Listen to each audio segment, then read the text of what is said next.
தம்பி ஸ்கூலில் கொண்டு போய் விட்டுட்டு வந்தாச்சுங்க. சரி செடிகளுக்கெல்லாம் தண்ணி விடலாம் என்னன்னு பார்க்கலான்னு பார்த்தா, ரோஸ் செடியை பார்த்தா வருதுங்க. பூவெல்லாம் நல்லா பூக்குது. பட் இதழ் மட்டும் நல்லாவே வர மாட்டேங்குது. ஃபஸ்ட்டு ஒரு பூ தான் வந்து நல்லா பூத்துச்சு.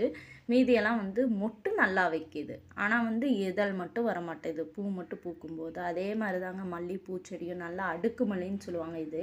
ஆனால் வர்றதே குட்டி குட்டியாக வந்துடுதுங்க. அந்த ஒத்த மல்லி மாதிரியே வந்துடுது. நான் இந்த வீட்டுக்கு வந்து 1 வருஷம் ஆச்சுங்க. ஆனால் ஒன்று மட்டும்தாங்க நல்லா பூத்துட்ருக்கு. இந்த ஒரு செடி மட்டும்தான். ஒரு நாள் விட்டு ஒரு நாள் தண்ணி மட்டும் விட்டுட்டா போதுங்க. அது பூக்கிறதுக்கு அளவே இல்லாமல் பூத்துட்டே இருக்குங்க டெய்லியும். பூவே இல்லாத நாள் இல்லைன்னு தான் சொல்லணும் இந்த ஒரு செடியில் மட்டும். பார்க்கவே ஆனால் சூப்பராக இருக்குங்க. குட்டி செடி தான், ஆனால் பட் பூத்துக்கிட்டே இருக்குங்க. என்ன சொல்கிறேன்னே தெரியல. சூப்பராக இருக்கும். இதை வேணால் நீங்கள் எல்லாம் வீட்டில் அழகுக்கு வைக்கணும்னா கண்டிப்பாக ட்ரை பண்ணி பாருங்கள்.